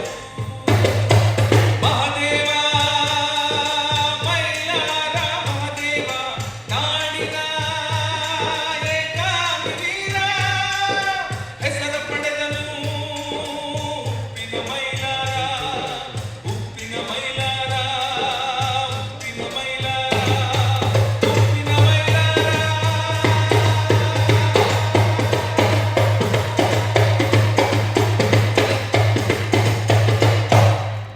ಉಪ್ಪಿನ ಮೈಲಾರ. ಹತ್ರ ಬಂತು. ಈ ರಾತ್ರಿಗೆ ನಮಗೆ ತಿಳಿಸಬೇಕೆಂಬ ಬುದ್ಧಿ ಕೊಟ್ಟನಲ್ಲ ಆ ದೇವರು. ಅದೇನ್ ಬರ್ದಿದ್ದಾನೆ ಅಂತ ಬೇಕು ಹೇಳಿ. ಅಯ್ಯೋ, ನಾನೊಬ್ಳು ಅನಕ್ಷರಾದ ನಮ್ಗೆ ಈ ಅಕ್ಷರತೆ ದೊಡ್ಡ ಸಮಸ್ಯೆ. ಆ ವಿದ್ಯಾದೇವತೆ ಯಾವಾಗ ಈ ಶಾಪದಿಂದ ವಿಮೋಚನೆ ಮಾಡಿಸ್ತಾಳೋ ಏನೋ. ಇರಿ ಈ ತಮ್ಮ, ಸ್ವಲ್ಪ ಬಾಯಿ. ತಾಯಿ, ನನ್ನ ಮಗನಿಗೆ ಈ ಪತ್ರ ಬಂದಿದೆ. ಅದೇನ್ ಬರ್ತಿದೆ ಅಂತ ಸ್ವಲ್ಪ ಓದಿ ಹೇಳಿ ಮಗು. ಆಯ್ತು ತಾಯಿ. ಪೂಜ್ಯ ತಾಯಿ ತಂದೆಯವರ ಚರಣಾರವಿಂದಗಳಲ್ಲಿ ನಿಮ್ಮ ಮಗನಾದ ಚಿರಂಜೀವಿ ಮಹಾದೇವ ಮಾಡುವ ಅನಂತ ನಮಸ್ಕಾರಗಳು. ಭಾರತ ಮಾತೆಯ ಹಾಗೂ ಗಾಂಧೀಜಿಯವರ ಆಶೀರ್ವಾದದಿಂದ ನಾನಿಲ್ಲಿ ತುಂಬಾ ಕ್ಷೇಮವಾಗಿದ್ದೇನೆ. ನೀವು ಆರೋಗ್ಯವಾಗಿರ್ತೀರಿ ಎಂದು ಹೇಳಿ ನಂಬಿದ್ದೀನಿ. ನಾನು ಈ ಪತ್ರವನ್ನು ಎಲ್ಲಿಂದ ಬರೀತಾ ಇದ್ದೇನೆ ಅಂತ ತಿಳ್ಕೊಂಡ್ರೆ ತಾವುಗಳು ಕಸಿರಿಸಿ ಆಗ್ಬೋದು. ನಾನೀಗ ಗುಜರಾತಿನ ಬಾರ್ಡೋಲಿ ಜೈಲಿನಲ್ಲಿದ್ದೇನೆ. ಅಯ್ಯೋ ಮಾದೇವ, ಏನಿದೆ ನಿನ್ನಾಟ? ಈ ಚಿಕ್ಕ ವಯಸ್ಸಿನಲ್ಲಿ ಹೆಂಡತಿಯೊಡನೆ ಸಂಸಾರ ಮಾಡಿಕೊಂಡಿರಬೇಕಾದ ನೀನು ಜೇಲಿನಲ್ಲಿ ಕೊಳೆಯುವುದೇ ವಿಧಿಲೀಲೆ ಎಂತ ವಿಚಿತ್ರವಾದದ್ದು. ಇನ್ನು ಏನೇನು ಕಾಗಿದೆಯೋ ಮುಂದೆ. ಜೈಲುವಾಸ ಎಂದೊಡನೆ ತಾವು ಭಯಪಡಬೇಕು. ನಾನು ಬಾಪೂಜಿಯವರೊಡನೆ ಭಾರತದ ಐತಿಹಾಸಿಕ ದಾಂಡಿ ಯಾತ್ರೆಯಲ್ಲಿ ಭಾಗವಹಿಸಿದ್ದೇನೆ. ಸುಮಾರು 250 ಮೈಲಿಗಳ ದೂರ ಕಾಲ್ನಡಿಗೆಯಲ್ಲಿ ಪಾದಯಾತ್ರೆಯನ್ನು ಮಾಡಿ ಸಮುದ್ರದ ದಂಡೆಯಲ್ಲಿ ದಾಂಡಿಗೆ ಬಂದಾಗ ಮುಷ್ಟಿಯಲ್ಲಿ ಉಪ್ಪನ್ನು ಎತ್ತಿ ಹಿಡಿದೆ. ಅಲ್ಲಿಯೇ ನನ್ನ ಬಂಧನವಾಯಿತು. ಅಂದು ಏಪ್ರಿಲ್ 6, 1930. ಆ ದಿನ ನಮ್ಮನ್ನು ಸ್ವಾಗತಿಸಲು ಉಕ್ಕಿನ ಮನುಷ್ಯರೆಂದೇ ಖ್ಯಾತರಾದ ಸರ್ದಾರ್ ವಲ್ಲಭಾಯಿ ಪಟೇಲ್ ಅವರು ಬರಬೇಕಾಯಿತು. ಆದರೆ ಒಂದು ದಿನ ಮೊದಲೇ ಅವರ ಬಂಧನವಾಗಿದೆ. ಹಾಗಾಗಿ ಭಾರತದ ಕೋಗಿಲೆ ಎಂದು ಪ್ರಸಿದ್ಧರಾದ ಸರೋಜಿನಿ ನಾಯ್ಡುರವರು ನಮ್ಮನ್ನು ಸ್ವಾಗತಿಸಿದರು. ಬ್ರಿಟಿಷರು ಬಾಪೂಜಿಯೊಡನೆ ನನ್ನ ಹೆಗಲಿಗೆ ಕೈ ಹಾಕಿದಾಗ ನನಗಾದ ಆನಂದ ಅಷ್ಟಿಷ್ಟಲ್ಲ. ಇನ್ನಷ್ಟು ಈ ಸೆರೆವಾಸ ಬಂಧನಗಳಿರಲಿ ಎಂಬುದು ನನ್ನ ಹೆಬ್ಬಯಕೆ. ನಮ್ಮನ್ನು ಅವರು ಹಿಡಿದಾಗ ತೋರಿಸಿದ ಕ್ರೌರ್ಯ ವರ್ಣನಾತೀತವಾದುದು. ದೇಹದ ಮೇಲೆ ಬಾಸುಂಡೆ ಬರುವಂತೆ ಪಡೆಯುವುದೇನು, ಲಾಠಿಯಿಂದ ಚುಚ್ಚಿ ಹಿಂಸಿಸುತ್ತೇನು. ಆದರೆ ಸತ್ಯಾಗ್ರಹಿಗಳಾದ ನಮಗೆ ಯಾವುದೇ ರೀತಿಯ ಭಯವೂ ಆಗಲಿಲ್ಲ. ನಾವು ಜಗ್ಗಲಿಲ್ಲ, ನಮ್ಮ ಆತ್ಮಸ್ಥೈರ್ಯ ಕುಗ್ಗಲೂ ಇಲ್ಲ. ಇದೇನು ಮಾದೇವ, ನೀನು ಅನುಭವಿಸಿದ ಚಿತ್ರಹಿಂಸೆಯ ಬಗ್ಗೆ ಹೆಮ್ಮೆ ಪಡೆದೆ ಮಗನೇ. ಮೋಟೆ ಬೆನ್ನೂರಿನ ಜೋಳ ಗೋಧಿಗಳಲ್ಲಿ, ನಮ್ಮ ಮನೆ ಎಮ್ಮೆ ಆಕಳುಗಳ ಬೆಣ್ಣೆ ತುಪ್ಪಗಳಲ್ಲಿ ಎಂತ ಶಕ್ತಿ ಇದೆಯಪ್ಪ. ಏನೇ ನಿನ್ನ ಎದೆ ಹಾಲಿನಲ್ಲಿ, ಕೈ ಕುತ್ತಿನಲ್ಲಿ ಇರುವ ಬಲವಾದರೆ ಎಂಥದು ಮಾರಾಯ್ತಿ. ಇಡಿಗೇಡಿ ಕಡುಗಲಿ ಆದನೆಂಬಂತೆ ಮೊನ್ನೆಯಷ್ಟೇ ನಮ್ಮೆದುರು ಓಡಾಡಿಕೊಂಡಿದ್ದ ಮಗು ಹೀಗೆ ದೇಶಾಂತರ ಹೋಗಿ ಈ ಎತ್ತರಕ್ಕೇರಿದನಲ್ಲೇ. ನನಗೆ ಸುಖಾನುಭವಗಳು ಒಮ್ಮೆಲೆ ಆಗುತ್ತಿವೆ. ಹುಟ್ಟಿದೂರಿಗೆ ಹೆಣದ ನಮಗೆ ಕೀರ್ತಿ ತರ್ತೀನಿ ಅಂತ ಆಗಾಗ ನಮ್ಮ ಮಾದೇವ ಹೇಳ್ತಾನೆ ಇದ್ದ. ಈಗ ಅದನ್ನೇ ಮಾಡಿ ತೋರಿಸ್ತಿದ್ದಾನೆ ಅಂತ ಕಾಣಿಸ್ತಿದೆ. ಎಲ್ಲಾದ್ರೂ ಸುಖವಾಗಿರ್ಲಿ, ಕುಲಕ್ಕೆ ಗೌರವ ತರಹ ಮಾಡಿದ್ದಾನೆ. ಅಷ್ಟು ಸಾಕು. ಅವ್ನು ಯಾವುದೇ ಬಾರದೆ ಇಷ್ಟೇ ಆ ಭಗವಂತನಲ್ಲಿ ನಾನು ಬೇಡ್ಕೊಳ್ಳೋದು. ಬಾಪೂಜಿಯವರೊಡನೆ ನನಗೂ ಸಹ 6 ತಿಂಗಳ ಕಠಿಣ ಕಾರಾಗೃಹ ಶಿಕ್ಷೆ ವಿಧಿಸಲಾಗಿದೆ. ದಯವಿಟ್ಟು ಆತಂಕ ಪಡಬೇಡಿ. ಶಿಕ್ಷೆ ಏನೋ ಕಠಿಣವೇ ನಿಜ, ಆದರೆ ಅದನ್ನು ನಾವು ಅನುಭವಿಸುತ್ತಿರುವ ರೀತಿ ಮಾತ್ರ ಸ್ವಾರಸ್ಯಕರವಾದುದು. ದೇಶಭಕ್ತಿ ಗೀತೆ ಗಾಯನ, ಭಜನೆ, ಹಾಗೆಯೇ ಸಾಕ್ಷರತೆಯ ಬಗ್ಗೆ ಪ್ರಜ್ಞೆ, ಚಟುವಟಿಕೆಗಳು, ಶ್ರಮದಾನ, ಮುಂದಿನ ಹೋರಾಟಗಳಿಗೆ ರೂಪರೇಷೆಯನ್ನು ಸಿದ್ಧಗೊಳಿಸುವುದು, ಹೀಗೆ ನಮಗೆ ಸಮಯ ಸರಿದಿದ್ದೇ ತಿಳಿಯುತ್ತಿಲ್ಲ. ಕಾರಾಗೃಹ ವಾಸವನ್ನು ಮುಗಿಸಿಕೊಂಡು ನಿಮ್ಮನ್ನು ನೋಡಲು ಊರಿಗೆ ಓಡೋಡಿ ಬರುತ್ತೇನೆ. ಊರಿನ ಹಿರಿಯರಿಗೆ ನನ್ನ ನಮಸ್ಕಾರಗಳನ್ನು ತಿಳಿಸಿ. ಚಿರಂಜೀವಿ ಸೌಭಾಗ್ಯವತಿಯಾದ ಸಿದ್ದಮ್ಮನಿಗೆ ನನ್ನ ಶುಭಾಶಯವಾಗಲಿ. ಇಂದಿ ನಿಮ್ಮ ಮಗ ತುಂಬಾ ಉಪಕಾರ ಆಯ್ತು. ಆಯ್ತು ತಾಯಿ, ಬರ್ತೇನೆ. ಇದೆಂತ ವಿಚಿತ್ರ ಸನ್ನಿವೇಶ. ಒಂದೆಡೆ ಮಗನೆಂಬ ಮಮಕಾರ, ಮತ್ತೊಂದೆಡೆ ದೇಶವೆಂಬ ಮಹಾಮಾತೆ. ಮನೆಗೆ ಮಾರಿ ಪರರಿಗೆ ಉಪಕಾರಿ ಎಂದು ಖಂಡಿತ ಅನ್ನಲಾರೆ. ಪುತ್ರ ವ್ಯಾಮೋಹಕ್ಕಿಂತ ದೇಶ ಪ್ರೇಮ ಹೆಚ್ಚಿನದು. ಅದೇನೋ ರಾಮಾಯಣದಲ್ಲಿನ ಮಾತುಗಳನ್ನು ಹಿರಿಯರೊಬ್ಬರು ಒಮ್ಮೆ ತಮ್ಮ ಭಾಷಣದಲ್ಲಿ ಹೇಳಿದಾರಲ್ಲ, ಹೆತ್ತ ತಾಯಿ ಹೊತ್ತ ಭೂಮಿ ಸ್ವರ್ಗಕ್ಕಿಂತಲೂ ಮಿಗಿಲಾದ್ದು ಅಂತ. ಈ ದೇಶದ ಋಣ ಎಲ್ಲಕ್ಕಿಂತ ದೊಡ್ಡದು. ಹೆತ್ತ ತಾಯಿ ಮತ್ತೆ ಹಿಂದೆ ಸರಿದಾಗ ಈ ಭೂಮಿ ತಾಯಿ ಎಲ್ಲವನ್ನು ತನ್ನ ಮಡ್ಲಲ್ಲಿ ತುಂಬಿಸ್ಕೊಳ್ಳೋದಿಲ್ವೇ? ಇಂಥ ಪವಿತ್ರ ನೆಲಕ್ಕೆ ನನ್ನ ನಮನಗಳು.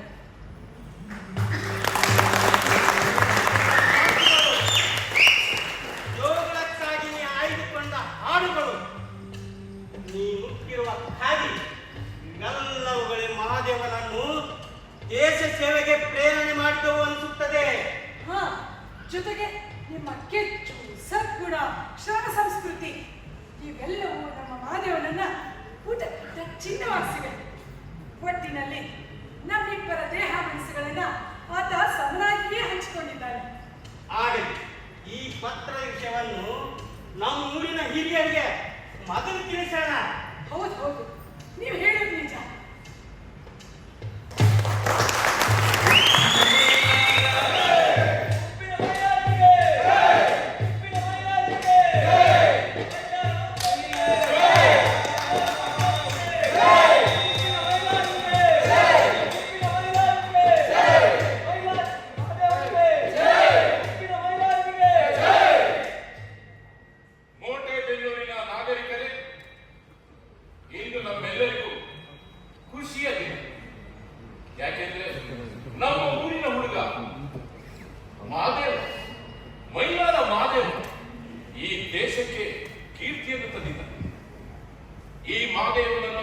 ಘೋಷಿಸುವ ಸಲುವಾಗಿ ನಾವೆಲ್ಲರೂ ಇಲ್ಲಿ ಸೇರಿದ್ದೇವೆ. ನಮ್ಮ ಮಾದೇವ ಕನ್ನಡ ನಾಡಿನ ಏಕಮಾತ ಪ್ರತಿನಿಧಿಯಾಗಿ ಉಪ್ಪಿನ ಸತ್ಯಾಗ್ರಹ ದಂಡಿ ಯಾತ್ರೆಯಲ್ಲಿ ಭಾಗವಹಿಸಿ ಈ ನಾಡಿಗೆ ಗೌರವವನ್ನು ತಂದಿದ್ದಾನೆ. ಹಾಗೆ ಮಹಾತ್ಮರ ಜೊತೆಯಲ್ಲಿ ಜೈಲುವಾಸ ಅನುಭವಿಸಿದ್ದಾನೆ.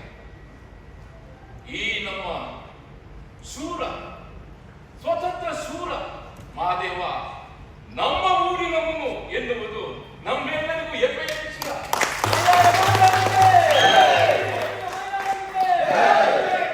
ಈಗ ಈ ಸಭೆಯನ್ನು ಕುರಿತು ಮಹಾದೇವ ಎರಡು ಮಾತಾಡ್ತಾರೆ.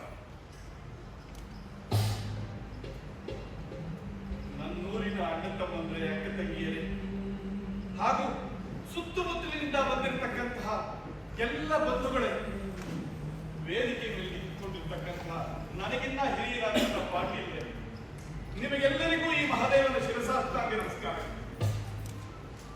ನನಗೆ ಭಾಷಣ ಮಾಡೋದಕ್ಕೆ ಬರೋದಿಲ್ಲ, ಚಳುವಳಿ ಮಾಡಿ ಅಭ್ಯಾಸ ಅಷ್ಟೇ. ಹೇಗೆ ಮಾತನಾಡಬೇಕು, ಎಲ್ಲಿಂದ ಪ್ರಾರಂಭ ಮಾಡಬೇಕು ಅನ್ನೋದೇ ನನಗೆ ತಿಳಿತಾ ಇದೆ. ಆದರೆ ಸಣ್ಣ ಕೆಲಸ ಮಾಡಿರೋ ನನಗೆ ಇಷ್ಟು ಗೌರವ, ಇಷ್ಟು ಅಭಿಮಾನ, ಇಷ್ಟು ಪ್ರೀತಿ ತೋರಿಸ್ತಾ ಇದ್ದೀರಲ್ಲ, ಇದನ್ನು ನೋಡಿ ನನ್ನ ಹೃದಯ ತುಂಬಿ ಬರ್ತಾ ಇದೆ.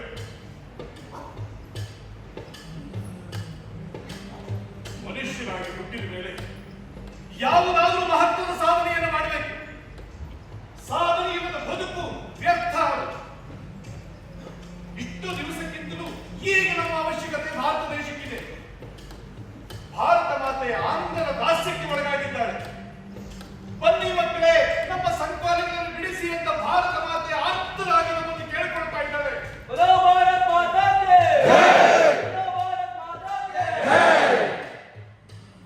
ಈ ದನಿ, ಈ ಶಬ್ದ ಎಲ್ಲ ಭಾರತೀಯರ ಕುಂಡಿಗೆಯಲ್ಲೂ ಬರಬೇಕು, ಪ್ರತಿಧ್ವನಿಸಬೇಕು.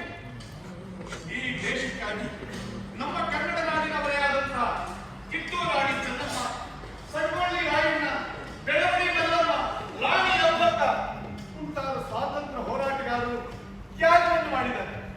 ಅಷ್ಟೇ ಅಲ್ಲ, ಈಗಲೂ ಸಹ ಗಂಗಾಧರ ದೇಶಪಾಂಡೆ, ಅಂಬಲಿ ಚನ್ನಬಸಪ್ಪ, ಹೊಸಮನಿ ಸಿದ್ದಪ್ಪ, ರಂಗನಾಥ್ ದಿವಾಕರ್, ಹರಡೇಕರ್ ಮಂಜಪ್ಪ ಮುಂತಾದ ನಾಯಕರು ನಮಗೆ ಮಾರ್ಗದರ್ಶನವನ್ನು ಮಾಡ್ತಾ ಇದ್ದಾರೆ.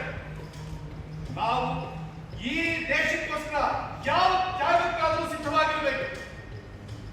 ಗಾಂಧೀಜಿಯವರು ಸ್ವರಾಜ್ಯದ ಕಲ್ಪನೆಯನ್ನು ಕಂಡವರು, ಅದರ ಜೊತೆಗೆ ಗ್ರಾಮ ರಾಜ್ಯದ ಕಲ್ಪನೆಯನ್ನು ಕಂಡವರು. ಒಂದು ದೇಶದ ಸುಭದ್ರವಾದ ಗುಣ ಹಳ್ಳಿಗಳಲ್ಲಿದೆ ಅನ್ನೋದು ಅವರ ಆಲೋಚನೆ. ಹಾಗಾಗಿ ನಾವೆಲ್ಲರೂ ಸಹ ಹಳ್ಳಿಗಳನ್ನು ಬಲಪಡಿಸಬೇಕು. ಆ ನಿಟ್ಟಿನಲ್ಲಿ ನಮ್ಮ ಊರಿನ ಸಮೀಪ ಇರತಕ್ಕಂತಹ ಕಳ್ಳೂರಿನಲ್ಲಿ ನಾನೊಂದು ಸೇವಾಶ್ರಮವನ್ನು ಸ್ಥಾಪಿಸಬೇಕು ಅಂತ ತೀರ್ಮಾನ ಮಾಡಿದ್ದೆ. ಆ ಸೇವಾಶ್ರಮದಲ್ಲಿ ಸಾಕ್ಷರತೆ, ಅಸ್ಪೃಶ್ಯತೆ ನಿವಾರಣೆ, ಖಾದಿ ಬಟ್ಟೆ ನೆರೆಯುವುದು, ಮೂರು ತೆಗೆಯುವುದು, ಸ್ವಚ್ಛತೆ, ಶ್ರಮದಾನ ಇತ್ಯಾದಿ ಕಾರ್ಯಕ್ರಮಗಳನ್ನು ಹಮ್ಮಿಕೊಳ್ಳಬೇಕು ಅನ್ನೋದು ನನ್ನ ಬಲವಾದ ಆಸೆ. ನನ್ನ ಈ ಅಳಿಲ ಸೇವೆಗೆ ನೀವೆಲ್ಲರೂ ಕೂಡ ಸಹಕಾರ ಕೊಡಬೇಕು ಅಂತ ಹೇಳಿ ನಿಮ್ಮಲ್ಲಿ ಕೈ ಮುಗಿದು ಕೇಳಿಕೊಳ್ತೇನೆ.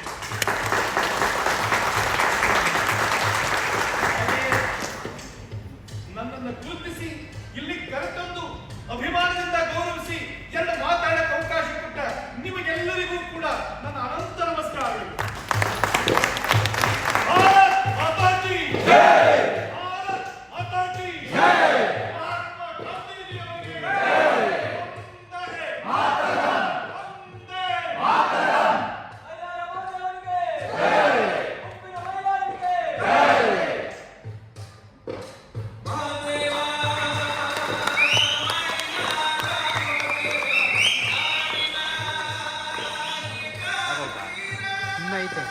ಹೆಸರನ್ನು ಪಡೆದನು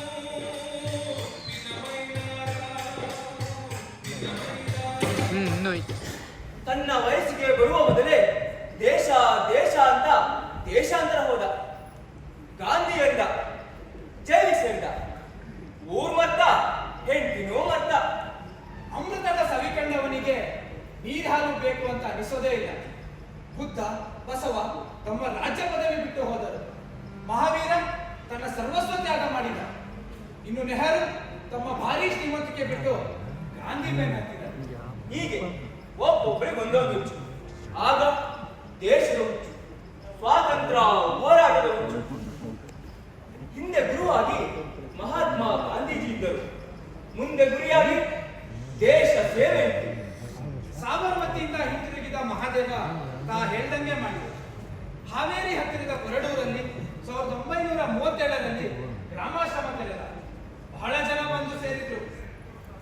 ಅಲ್ಲಿ ತಯಾರಿಸಿದ ಖಾದಿಯನ್ನು ಅವರು ತಲೆ ಮೇಲೆ ಹೊತ್ತು ತಿರುಗಿ ಮಾರಿದ. ನಂತರ ತಿರುಗಿ ಮಾರುತ್ತಾ ಮಹಾದೇವನ ಖಾದಿ ಎಂದೇ ಪ್ರಸಿದ್ಧಿನೂ ಪಡೆಯಿತು. ಬಹಳ ದೊಡ್ಡ ಗುಂಪು ಕಟ್ಟಿ ಸರ್ಕಾರದ ವಿರುದ್ಧ ಬಂಡಾಯ ಶುರು ಮಾಡಿದ. ಭೂಗತ ಚಟುವಟಿಕೆ ನಡೆಸುತ್ತಾ ಸರ್ಕಾರಕ್ಕೆ ದೊಡ್ಡ ತಲೆನೋವಾದ. ಅವನನ್ನು ಹಿಡಿದುಕೊಟ್ಟವರಿಗೆ ದೊಡ್ಡ ಬಹುಮಾನ ಘೋಷಿಸಿತು ಸರ್ಕಾರ. ಆದರೂ ಚಳುವಳಿ ನಿಲ್ಲಲಿಲ್ಲ. ಸರ್ಕಾರದ ಕಣ್ತಪ್ಪಿಸಿ ಕಂದಾಯ ರೊಟ್ಟಿ, ಪೋಸ್ಟ್ ಟಪಾಲು ಕಸಿಯೋದು, ರೈಲ್ವೆಯನ್ನು ತಡೆಯೋದು, ಕಚೇರಿ ದಾಖಲೆಗಳನ್ನ ಸುಡೋದು, ಹೀಗೆ ಅರಾಜಕತೆ ಬುದ್ಧಿಗಳು ಹಾಗೆ ನಾನಾ ಚಟುವಟಿಕೆಗಳನ್ನ ಕೈಗೊಂಡು ಬಂಧನಕ್ಕೊಳಗಾದಾಗ ವರ್ಷಾನುಗಟ್ಟಲೆ 5-6 ಬಾರಿ ಜೈಲು ಶಿಕ್ಷೆಯನ್ನು ಅನುಭವಿಸಿದರು. ತನ್ನ ಚಿಕ್ಕ ವಯಸ್ಸಿನ ಹೆಂಡತಿಯಾದ ಸಿದ್ದಮ್ಮನನ್ನು ಕರೆದುಕೊಂಡು ಹೋಗಿ ಕಸ್ತೂರಬಾ ಜೊತೆ ಬಾರ್ದೋಲಿ ಸಾಬರಮತಿ ಆಶ್ರಮದಾಗ ಇಟ್ಟರು. ಸಿದ್ದಮ್ಮನು ಸಹ ಚಳವಳಿ ಮಾಡಿ 2-3 ಸಲ ಜೈಲು ಶಿಕ್ಷೆ ಅನುಭವಿಸಿದ್ರು. ಈ ಗಂಡ ಹೆಂಡತಿ ಕತೆ ಕೇಳ್ತಿದ್ರೆ ಹೊಟ್ಟೆಲಿರೋ ಕರಡು ಕಿತ್ತು ಬರುತ್ತೆ. ನಮ್ಮ ದೇಶದೊಳಗೆ ಇಂಥ ಅದೆಷ್ಟು ಉದಾಹರಣೆಗಳಿದಾವೆ ಹೇಳಿ. ಹೀಗೆ ಮೈಲಾರ ಮಹದೇವ ಒಮ್ಮೆ ಬೆಳಗಾವಿಯ ಹಿಂಡಲಗ ಜೈಲಿನಲ್ಲಿರುವಾಗ 1934ರಲ್ಲಿ ಹರಿಜನ ನಿಧಿ ಸಂಗ್ರಹಣೆಗಾಗಿ ಮಹಾತ್ಮ ಗಾಂಧೀಜಿಯವರು ಕರ್ನಾಟಕಕ್ಕೆ ಬಂದರು. ಆಗ ಮೋಟೆಬೆನ್ನೂರಿಗೂ ಭೇಟಿ ಕೊಟ್ಟರು. ಮಹಾತ್ಮ ಗಾಂಧಿ ಕಿ ಜೈ! ಮಹಾತ್ಮ ಗಾಂಧಿ ಕಿ ಚಲೋ ಭಾರತ್ ಮಾತಾ ಕಿ ಜೈ! ಚಲೋ ಭಾರತ್ ಮಾತಾ ಕಿ ಜೈ! ವಂದೇ ಮಾತರಂ! ವಂದೇ ಮಾತರಂ! ವಂದೇ ಮಾತರಂ! ಮಹಾತ್ಮ ಗಾಂಧಿ ಕಿ ಜೈ! ಚಲೋ ಭಾರತ್ ಮಾತಾ ಕಿ ಜೈ! ವಂದೇ ಮಾತರಂ! ವಂದೇ ಮಾತರಂ! ಇದು ಮಹಾದೇವನ ಮೋಟೆ ಬೆನ್ನು ಬರ್ತವೆ. ಹೌದು ಮಕ್ಕಳು. ಆದರೆ ಆತ ಈಗ ಹಿಂಡಲಗ ಜೈಲಲ್ಲಿದ್ದಾನೆ. ನನಗೆ ಗೊತ್ತಿದೆ. ಆತ ಇಲ್ಲಿದೆ ಎಂಬುದಲ್ಲವೇ ನಿಮ್ಮ ಹೊರಗು. ಆದರೆ ಇಲ್ಲಿ ನೆರೆದಿರುವ ಪ್ರತಿಯೊಬ್ಬರ ಮುಖದಲ್ಲೂ ನನಗೆ ಮಹಾದೇವನೇ ಕಾಣಿಸುತ್ತಿದ್ದಾನೆ. ಆತನ ಪಟ್ಟಿ ಸಿದ್ದಮತಿ ಹಾಗೂ ತಂದೆ ತಾಯಿ ಈಗ ಹೇಗಿದ್ದಾರೆ? ಆತನ ಬಂಧನದಿಂದ ಅವರಿಗೆ ತೊಂದರೆ ಉಂಟಾಗಿದೆ ಎಂದು ನಾನು ಭಾವಿಸುತ್ತೇನೆ. ಸಿದ್ದಮತಿ ಸಾಬರಮತಿ ಆಶ್ರಮದಲ್ಲಿ ಕಸ್ತೂರಬಾಗೆ ಬಹಳ ಹೊಂದ್ಕೊಂಡಿತ್ತು. ಸಿದ್ದಮತಿ ಕಂಡ್ರೆ ಅವಳಿಗೆ ಬಹಳ ಅಭಿಮಾನ, ಪ್ರೀತಿ. ಸರಿಯಾಗಿ ಹೇಳಿದ್ರಿ ಬಾಪೂಜಿ. ಆದರೆ ಬಸಮ್ಮ ಜೈಲುವಾಸ ಅನುಭವಿಸಿ ಬಂದಾಗಿದೆ. ಅವರ ಸಂಪೂರ್ಣ ಕುಟುಂಬ ಖಾದಿದಾರಿಗಳಾಗಿದ್ದಾರೆ. ಮೊದಲು ಚಿಂತಿತರಾಗಿದ್ದರು. ನಂತರ ಸಂಪೂರ್ಣ ಚಳುವಳಿಯ ಪೋಷಕರಾಗಿದ್ದಾರೆ. ಮನೆಯಲ್ಲಿಯೇ ಚರಕ, ರಾಟೆ ಎಲ್ಲವೂ ಇವೆ. ಮಹಾದೇವರ ತಾಯಿ ಬಸಮ್ಮ ಆಶೀರ್ವಾದ ಮಾಡಿ ಬಾಪೂಜಿ. ದೇಶಕ್ಕೆ ಮಗನನ್ನು ಕೊಟ್ಟ ನಿಮಗೆ ವಂದನೆಗಳು. ಅಷ್ಟೇ ಬಾಪೂಜಿ. ಸಿದ್ದಮತಿ ಹೇಗಿದ್ಯಮ್ಮ? ನಾನು ಚೆನ್ನಾಗಿದ್ದೇನೆ ಬಾಪೂಜಿ. ಕಸ್ತೂರಬಾ ಆಗಾಗ ನಿನ್ನನ್ನ ನೆನೆತಾನೆ ಇರ್ತಾಳೆ. ನನ್ನ ಪ್ರೀತಿಯ ದೇಶ ಭಕ್ತರೇ, ನಾನು ಹರಿಜನ ನಿಧಿಯ ಸಂಗ್ರಹ ನಿಮಿತ್ತ ದೇಶಾದ್ಯಂತ ಸಂಚರಿಸುತ್ತಾ ಈಗ ಕರ್ನಾಟಕಕ್ಕೆ ಬಂದಿದ್ದೇನೆ. ಅಖಿಲ ಭಾರತ ಕಾಂಗ್ರೆಸ್ ಅಧಿವೇಶನ ಬೆಳಗಾವಿಯಲ್ಲಿ ನಡೆದಾಗ ಅದರ ಅಧ್ಯಕ್ಷತೆ ವಹಿಸುವ ಭಾಗ್ಯ ನನ್ನದಾಗಿತ್ತು. ನಾನು ಮಹದೇವನ ಹುಟ್ಟಿದ ಊರು ನೋಡಲೆಂದೇ ಇಲ್ಲಿಗೆ ಬಂದಿದ್ದೇನೆ. ಆತನ ಸಾಚರಾದ ನೀವೆಲ್ಲರೂ ಕೂಡ ಹಿರಿಯರು. ಆತನನ್ನು ಹೆತ್ತ ತಂದೆ ತಾಯಿಗಳು ಮಹಾ ಭಾಗ್ಯಶಾಲಿ. ದೇಶ ಒಡೆದು ಆಳುವ ನೀತಿಯಂತೆ ಆಂಗ್ಲರು ಹಿಂದೂ ಧರ್ಮದಿಂದ ಹರಿಜನರನ್ನ ಪ್ರತ್ಯೇಕಿಸುವ ಹುನ್ನಾರ ಹೂಡಿ ಅದಕ್ಕೆ ನಾವು ಮಾಡಿದ ಪ್ರತಿಭಟನೆ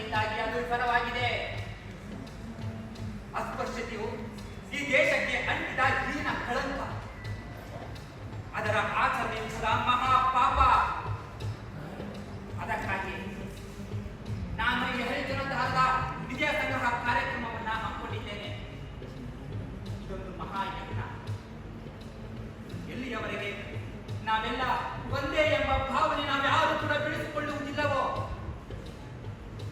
ಅಲ್ಲಿಯವರೆಗೆ ಭಾರತಕ್ಕೆ ಉಜ್ವಲ ಭವಿಷ್ಯವೇ ಇಲ್ಲ.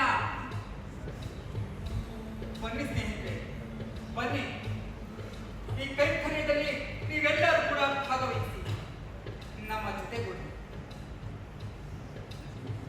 बोलो भारत माता के वंदे मातरम.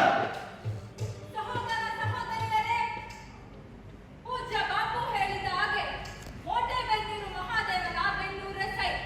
ಈ ಸುಂದರವಾದ ಕೋಟೆ ಬಯಲು ನನಗೆ ಬಹಳವಾಗಿ ಇಡಿಸಿತು.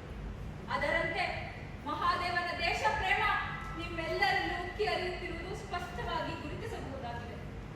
ಮೊದಲು ಮಹಾದೇವ ಇಲ್ಲವೆಂಬ ಭಾವನೆ ಬಂದಿದ್ದಾದರೂ ಅದನ್ನು ಸಹೋದರಿ ಸಿದ್ಧಮತಿ ಹಾಗೂ ನೀವು ದೂರ ಮಾಡಿದ್ದೀರಿ.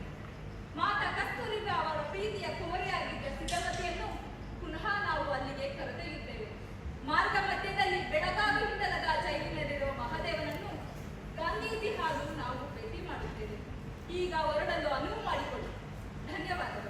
महात्मा गांधी के बोलो भारत माता के वंदे मातरम.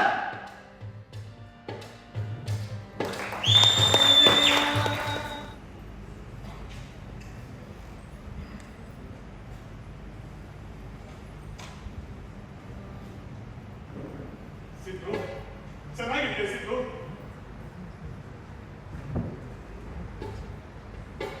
ಅಯ್ಯೋ, ಮಗು ಕಸ್ತೂರಿಬಾ ಮಲ್ಕೊಂಡ್ಬಿಟ್ಟಿದ್ಯಾ? ನೀವು ಎಷ್ಟೇ ಪ್ರಯತ್ನ ಪಟ್ಟರು ನಿಮ್ಮ ಈ ಮುಖದ ಮೇಲಿನ ತುಗುಳವನ್ನು ನಾನು ಕಣ್ಣಿಂದ ಮರೆಮಾಚಲಿಕ್ಕಾಗುವುದಿಲ್ಲ. ಬನ್ನಿ, ಮೊದಲು ಕೂತ್ಕೊಳ್ಳಿ. ತೀರಾ ಬರುವುದನ್ನು ಕಾಣ್ತಿದ್ದೀರಾ. ನಾನು ಹೋಗಿ ಕುಡಿಲಿಕ್ಕೆ ನೀರು ತಗೊಂಡು ಬರ್ತೀನಿ.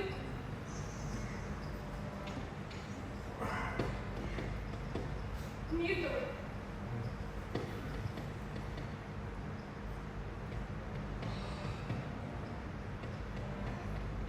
ಸುಮ್ಮನೆ ಆತಂಕ ಪಟ್ಕೊಂತ ಇದೆಯಾ? ಅಂತದ್ದೇನು ಆಗಿಲ್ಲ ಕಡೆ. ದೇಹಕ್ಕೆ ನೀನು ತುಂಬಾ ಜಾಗ. ಹೌದು, ನಿಮ್ಮ ಮನಸ್ಸಿನ ತೊಡಲಾಟ ನನಗೆ ಗೊತ್ತು. ನೋಡ್ಸಿದ್ದು, ನೀನು ಭಯ ಕಳವಳ ಪಟ್ಕೊಳ್ಳುವಂತದ್ದು ಏನು ಆಗಿಲ್ಲ. ಗಾಂಧೀಜಿಯವರು ಚಲೇಜಾವ್ ಚಳುವಳಿಗೆ ಕರೆ ಕೊಟ್ಟಿದ್ದಾರೆ. ಎಂದೂ ಇಲ್ಲದ ಕಠೋರತೆ ಅವರ ಧ್ವನಿಯಲ್ಲಿ. ಅದಕ್ಕಾಗಿ ಚಳುವಳಿಯು ಉಗ್ರ ಸ್ವರೂಪ ಪಡ್ಕೊಂಡಿದೆ ಅಷ್ಟೇ. ಬೇರೆಲ್ಲ ವಿಷಯ ವಿವರಿಸುವ ಈ ನಿಮ್ಮ ಪ್ರಸ್ತಾವದ ಗೋಡೆ ಕೂಡ ನಿಮ್ಮ ಈ ತುಗುಡ ತುಮ್ಮನಗಳನ್ನ ನನ್ನ ಕಣ್ಣಿಂದ ಬೇರೆ ಮಾಡುವುದಿಲ್ಲ. ನಿಮ್ಮ ಎಂದಿನ ನೇರ ನುಡಿಗಳು ಈ ಅಡೆತಡೆಗಳನ್ನ ಕೆಡವಿ ಹಾಕಬಾರ್ದು. ಯಾಕೆ? ಅದಕ್ಕೆ ಕಡೆ ಗಾಂಧೀಜಿಯವರು ಮೊದಲನೇ ಸಾರಿ ನಿನ್ನ ನೋಡಿದಾಗೆ ನಿನ್ನ ಹೆಸರು ಸಿದ್ಧಮ್ಮ ಅಲ್ಲ ಸಿದ್ಧಮತಿ ಅಂತಿರಬೇಕು. ಸಿದ್ಧ ಅಂದ್ರೆ ತಯಾರಿ, ಮತಿ ಅಂದ್ರೆ ಬುದ್ಧವಂತೆ ಅಂತ ಹೇಳಿ ಹೊಸದಾಗಿ ನಾಮಕರಣ ಮಾಡಿದ್ರು ಅಲ್ವಾ? ಈ ಹೊಗಳಿಕೆಯ ಮಾತುಗಳು ಈಗ ಅಪ್ರಸ್ತುತ. ಮುಖ್ಯ ವಿಷಯಲ್ಲೋ ಜಾರಿ ಹೋಗ್ತಿವೆ.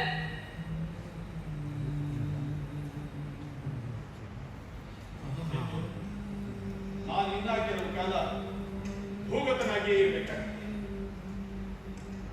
ಇನ್ನು 2 ದಿವಸದಲ್ಲಿ ಹೊಸ ರೀತಿಯ ಕಂದಾಯ ಕೇಂದ್ರವನ್ನು ಧ್ವಂಸ ಮಾಡಿ ಬಡ ಜನರಿಗೆ ಹಂಚಬೇಕಾಗಿದೆ. ನನ್ನನ್ನು ಹಿಡಿಬೇಕು ಅಂತ ಹೇಳಿ ಬ್ರಿಟಿಷರು ಮಹಾರಾಷ್ಟ್ರದಿಂದ ವಿಶೇಷ ಪೊಲೀಸ್ ಪಡೆ ಕರೆಸಿದ್ದಾರೆ. ದೊಡ್ಡ ದೊಡ್ಡ ಪೊಲೀಸ್ ಆಫೀಸರ್ಸ್ ಕರೆಸಿದ್ದಾರೆ.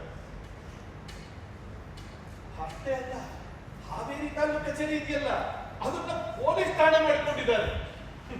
ನನ್ನನ್ನು ಹಿಡಿದುಕೊಟ್ಟವರಿಗೆ 5,000 ರೂಪಾಯಿ ಬಹುಮಾನ ಕೊಡ್ತಾರೆ. ಹಾ?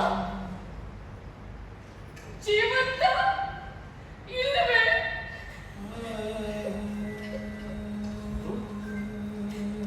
ಏನು ದೇಶಭಕ್ತನಿಗೆ ದೇಶಕ್ಕಾಗಿ ಪ್ರಾಣ ಕೊಡುವುದು ಸೌಭಾಗ್ಯ ಕಡೆ.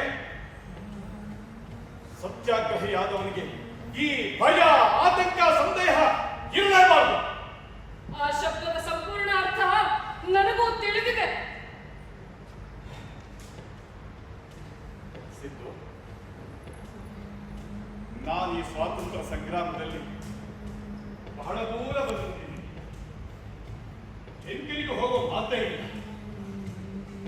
ನನ್ನನ್ನು ನಂಬಿಕೊಂಡು ಸಾವಿರಾರು ಜನ ಯುವಕರು ಚಳವಳಿ ತುಮಕಿದ್ದಾರೆ. ಅವರೆಲ್ಲರ ಜವಾಬ್ದಾರಿ ನನ್ನ ಹೆಗಲಿನಲ್ಲಿದೆ. ಈರಣ್ಣ, ವೆಂಕಣ್ಣ, ಫಕೀರಪ್ಪ, ಹುಣಾನ್ಸ, ಪೂರ್ವಾಚಾರ್ಯ ಈ ರೀತಿ 100 ಜನ ಮುಖಂಡರು ನನ್ನ ಮಾರ್ಗದರ್ಶನಕ್ಕಾಗಿ ಕಾಯುತ್ತಾ ಇದ್ದಾರೆ.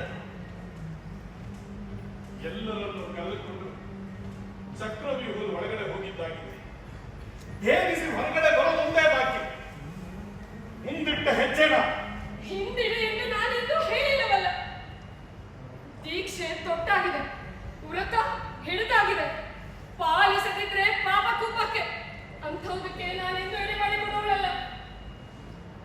ರಣಕಹಳೆ ಊದಿನ ಶಬ್ದ, ಘೋರ ಕಾಳಗದ ದೃಶ್ಯ, ಪಟಪಟನೆ ಮೇಲೇರಿ ಹಾರಲು ಕಾಯುತ್ತಿರುವ ತಿರಂಗ, ಇವೇ ನನ್ನ ಕಣ್ಣು ಕಿವಿಗಳನ್ನ ಆವರಿಸಿಕೊಂಡಿದೆ. ನನಗೀಗ ಹಗಲು ರಾತ್ರಿ ಕನಸು ಮನಸ್ಸು ಇವುಗಳ ಭೇದವೇ ತಿಳಿಯದಾಗಿದೆ.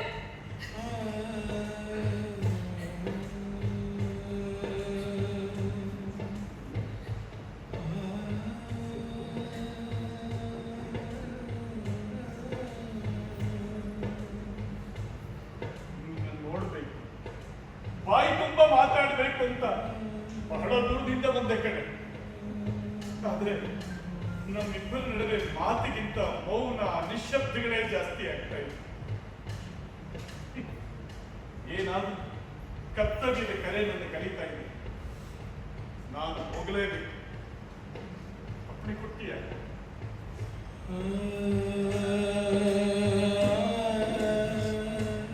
ಹೋಗಿ ಬಾ ನನ್ನ ದೊರೆ, ಹೋಗಿ ಬಾ.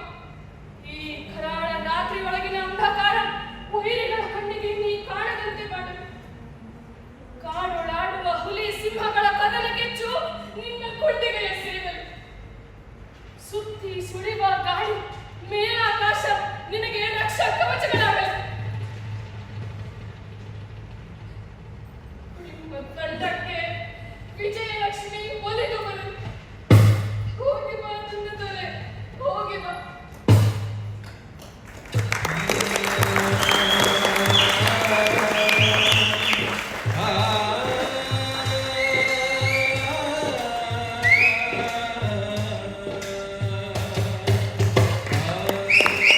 ಸ್ವಾತಂತ್ರ್ಯ ಸೇನಾನಿಗಳ ಅವರು ಮೇಲಾಗಿ ಕಾಂಗ್ರೆಸ್ಸಿನ ಭದ್ರಕೋಟೆ ಇಂತಹದಲ್ಲಿ ಎಲ್ಲ ಬಿಟ್ಟು ಈ ಊರನ್ನೇ ವಿಶೇಷ ಕುಣಿಕೆಯನ್ನು ಮಾಡಿದ್ದಾರೆ. ಹನುಮಂತರು ಪೆಟ್ಟು ಕೊಡದೆ ಅವರ ವಿಶೇಷತೆ ಇರಬೇಕು. ಈಗಾದ್ರೂ ಆಗಿ ನಮ್ಮ ಪುರುಷ ಸಿಂಹಗಳು ಎಚ್ಚೆತ್ತು ಮಾತಾಡ್ಲಿಕ್ಕಿರ್ಬೇಕು. ನಾವು ಮುಂದಿರಬಾರ್ದು. ಇದಕ್ಕೆ ತಕ್ಕ ಉತ್ತರ ಕೊಡಲೇಬೇಕು. ಆಗಲ್ಲ ವೀರಣ್ಣ. ಸೂಕ್ಷ್ಮ ಪ್ರದೇಶಗಳನ್ನು ಕಂಡುಹಿಡಿದು ಅದನ್ನು ವಶಪಡಿಸಿಕೊಂಡು ಅವರ ಬ್ರಿಟಿಷರು ಗಮನಿಸಿ ಎಲ್ಲೆಲ್ಲಿ ಹೋರಾಟ ಜೋರಾಗಿದೆ ಅಂತ ಆ ಜಾಗಗಳ ಕಡೆ ಅವರು ಗುರಿ ಹಿಡಿತಾರೆ. ಇತ್ತೀಚೆಗೆ ಚಳುವಳಿ ತಾವು ಪಡ್ಕೊಂಡಿದೆ. ಎಲ್ಲ ಕಡೆ ಹೋರಾಟ ಕಡಿಮೆ ಆಗ್ತಾ ಇದೆ. ವಿರುದ್ಧವಾಗಿ ನಮ್ಮ ಗ್ರಾಮದಲ್ಲಿ ಹೋರಾಟ ಜೋರಾಗಿದೆ. ಅದಕ್ಕೆ ಇಂತಹ ಜಾಗಗಳೇ ಅವರು ಗುರಿ. ನಾವು ಇವಾಗ ಎಚ್ಚೆತ್ತುಕೊಳ್ಬೇಕು. ಅವರು ಅರ್ಥ ಮಾಡಿಕೊಂಡಿರೋ ವ್ಯೂಹಗಳನ್ನು ನಾವು ರಚಿಸಬೇಕು. ಅಂದ್ರೆ ಆ ಪರಂಗಿಯವರಿಗೆ ಇನ್ನು ಮುಂದೆ ಉಪವಾಸ ಗತಿ. ಯಾಕೆ? ಅದೇ ಪ್ರಾರ್ಥನೆ ಚಿತ್ತಶುದ್ಧಿಗಾಗಿ. ಇದೆಲ್ಲ ಇದೆ. ಆಗೋದು ನಿರಾಹಾರದಿಂದ. ನೀನೇನು ಹೇಳಬೇಕು ಅಂತಿದ್ದೀರ ಹೇಳುವಿಲ್ಲ. ನೀವು ಹೇಳಿದ ಪ್ರಕಾರ ಎಲ್ಲ ವ್ಯವಸ್ಥೆ ಆದಾಗಾಯ್ತು. ಕಡಿಮೆ ಸರಿದು ಹರಿಯ ಹೊತ್ತಿಗೆ ಹೊಸ ರೀತಿ ಕಂದಾಯ ವಸೂಲಿ ಕಚೇರಿ ಢಮಾಲ್. ವಿಜಯ, ನಿನ್ನ ವೀರಾವೇಶ ನೋಡ್ತಾ ಇದ್ರೆ ಅವನ ಬೀಸ ಗುರಿಗಟ್ಟುತ್ತೆ. ನಿಮ್ ಉತ್ಸಾಹ ನೋಡಿದ್ರೆ ನೀವೇನ್ ಹಿಮಾಲಯ ಪರ್ವತನ ಹೊತ್ಕೊಂಡ್ಬಂದ್ಬಿಡ್ತೀರೋ ಹೇಗೆ? ಇನ್ನ ಕೆಂಪಮೂರ್ತಿಯವರ ಗತಿ ಗಂಗವನ್ನೇ ಕೂಡಿಸಿ ಬಿಡುತ್ತೇವೆ. ಹಾಗಂತ ಯಾರಿಗೂ ತೊಂದರೆ ಆಗಬಾರ್ದು. ನಮ್ಮ ಹೋರಾಟ ಅಹಿಂಸಾ ಮಾರ್ಗದಲ್ಲಿಯೇ ಇರಬೇಕು. ನಿಮ್ಮ ಆಜ್ಞಾಪಾಲನೆ ನಮ್ಮ ಪರಮ ಕರ್ತವ್ಯ. ನಾಯಕರು ನೀವು, ಹಿಂಬಾಲಕರು ನಾವು. ನಿಮ್ಮ ಮಾತು ಮೀರೋದಿಲ್ಲ. ಆದ್ರೆ ಅಣ್ಣವರೇ, ಇಲ್ಲಿ ಗಾಂಧಿ ಸಂದೇಶ ನೋಡಿ. ಬ್ರಿಟಿಷರೇ, ಭಾರತ ಬಿಟ್ಟು ತೊಲಗಿ, ಚಲೆ ಜಾओ. ಈ ಗಳಿಗೆಯಿಂದ ಸ್ವಾತಂತ್ರ್ಯ ಸಿಗುವವರೆಗೂ ನಾವು ವಿರಮಿಸುವುದಿಲ್ಲ. ಸ್ವಾತಂತ್ರ್ಯವನ್ನು ಪಡೆಯಲು ನಾವು ಪ್ರಾಣಾರ್ಪಣೆ ಮಾಡುತ್ತೇವೆ. ಇದು ನಮ್ಮ ಕೊನೆಯ ಹೋರಾಟ. ನಿಮ್ಮ ಹೋರಾಟ ಕೊನೆಯದಾಗಲಿ, ಆದರೆ ನಮ್ಮ ಕೊನೆಯಾಗದಿರಲಿ ಅಷ್ಟೇ. ಎಂತ ಮಾತು ಹೇಳಿದೆ ಅಣ್ಣಯ್ಯ. ನಿಜವಾಗಿಯೂ ನಿನ್ನ ಬಾಯಿಗೆ ಸಕ್ಕರೆ ಹಾಕಬೇಕು. ನಿನ್ನ ಬಾಯಿ ವಾಚ ಹಾಗೆ ನಿಜವಾಗಿಯೂ ಅದು ಸರಿ. ಆದರೆ ನಾವು ನಾಳಿನ ಯೋಚನೆ ಬಗ್ಗೆ ಒಂದು ಸಾರಿ ನೆನಪಿಸ್ಕೊಳ್ಳೋಣವಾ? ನೋಡಿ, ಹೊಸ ರೀತಿಯ ಕಂದಾಯ ಕೇಂದ್ರವನ್ನಾಗಿ ಬ್ರಿಟಿಷರು ಮಾಡಿಕೊಂಡಿರುವ ವೀರಭದ್ರ ದೇವರ ಗುಡಿಗೆ ನಾವು ಒಂದೇ ಸಾರಿಗೆ 3 ಕಡೆಯಿಂದ ಮುತ್ತಿಗೆ ಹಾಕಬೇಕು. ಹೌದಪ್ಪ, ಅದೇ ಬಹಳ ಮುಖ್ಯವಾದ್ದು. ನಾವು 3 ತಂಡ ಮಾಡ್ಕೊಳ್ಳೋಣ. ಮೊದಲನೇ ತಂಡದಲ್ಲಿ ನಾನು, ಇನ್ನು ಕೆಲವು ಜನ ಮದುವೆ ದಿಬ್ಬಣದಂತೆ ಇತ್ತಿನ ಗಾಡಿನಲ್ಲಿ ಬರಬೇಕು. ಎರಡನೇ ತಂಡ ವರದಾ ನದಿಯ ದಂಡೆಯಿಂದ ಊರಿಗೆ ವಾಪಸ್ ಬರ್ತಾ ಇದ್ದಾರೆ ಅನ್ನೋ ತರ ಬರಬೇಕು. ಮೂರನೇ ತಂಡ ಹೊಳೆಯಲ್ಲಿ ಸ್ನಾನಾದಿಗಳನ್ನು ಮಾಡಿಕೊಂಡು ನೀರು ತಗೊಂಡು ಹಿಂದಿರುಗೋ ತರ ಬರಬೇಕು. 3 ತಂಡಗಳು ವೀರಭದ್ರ ದೇವರ ಗುಡಿ ಹತ್ರ ಬೆಳಗ್ಗೆ 7:30ಕ್ಕೆ ಸರಿಯಾಗಿ ಒಟ್ಟಿಗೆ ಸೇರಬೇಕು. ಒಪ್ಪಿಗೆನಾ? ಗುಡುಗು ಸಿಡಿಲುಗಳ ಹಿಡಿತಂದೆವೋ, ಸಾಗರ ದಬ್ಬರ ಕಡೆದು ತಂದೆವೋ, ನಮ್ಮ ಜೀವವ ಪಣಕ್ಕೆ ಇಟ್ಟೆವೋ, ನಮಗಾರು ಇಲ್ಲಿ ಸಾಟಿ ಇಲ್ಲ, ನಮಗಾರು ಇಲ್ಲಿ ಸಾಟಿ ಇಲ್ಲ. ಕೇಸರಿ ಕರಿಯನ್ನು ಹಣಿಸುವಂತೆ, ಹುಂಗುಸಿ ಹಾವನ್ನು ಹಣಿಯುವಂತೆ, ಪರಕೀಯತೆಯ ಸದೆ ಬಳಿಯುವೆವು ನಾವು, ಪರಕೀಯತೆಯ ಸದೆ ಬಳಿಯುವೆವು ನಾವು. ಭಾರತಾಂಬೆಯ ಮಡಿಲ ಮಕ್ಕಳು ನಾವು, ಭಾರತಾಂಬೆಯ ಮಡಿಲ ಮಕ್ಕಳು ನಾವು, ಭಾರತಾಂಬೆಯ ಮಡಿಲ ಮಕ್ಕಳು ನಾವು, ಭಾರತಾಂಬೆಯ ಮಡಿಲ ಮಕ್ಕಳು. ಬನ್ನಿ, ಎಲ್ಲರೂ ಬನ್ನಿ. ಅಲ್ಲೇ ಗುಡಿ ಇರೋದು. 1 ರೂಪಾಯಿ ಉಳಿಬಾರದು. ಎಲ್ಲವನ್ನೂ ಎತ್ಕೊಂಡು ಹೋಗ್ಬೇಕು. ಆದರೆ ಜ್ಞಾಪಕ ಇಟ್ಕೊಳ್ಳಿ, ನಮ್ಮ ಹೋರಾಟ ಶಾಂತಿಯುತವಾಗಿರ್ಬೇಕು. ಯಾರ ಜೀವಕ್ಕೂ ಹಾನಿಯಾಗಬಾರದು. ಅಹಿಂಸೆ ನಮ್ಮ ಮಾರ್ಗ. ಹಾ, ಮನೆವಾ ಅಲ್ಲೇ ಅಲ್ಲೋಡು, ಅಲ್ಲೇ ಪೊಲೀಸರು. ಸಾಹೇಬ್ರ, ಇವ್ರು ಬಾಳ ಸೇರ್ಕೊಂಡು ಚೆನ್ನೈ ತಿನ್ಸಿದಾರೆ. ಇವ್ರು ಮಾತ್ರ ಬಿಡ್ಬಾರ್ದು. ಇವತ್ತು ನಾನು ನಿಮ್ಮನ್ನ ಸುಮ್ಮನೆ ಬಿಡಲ್ಲ.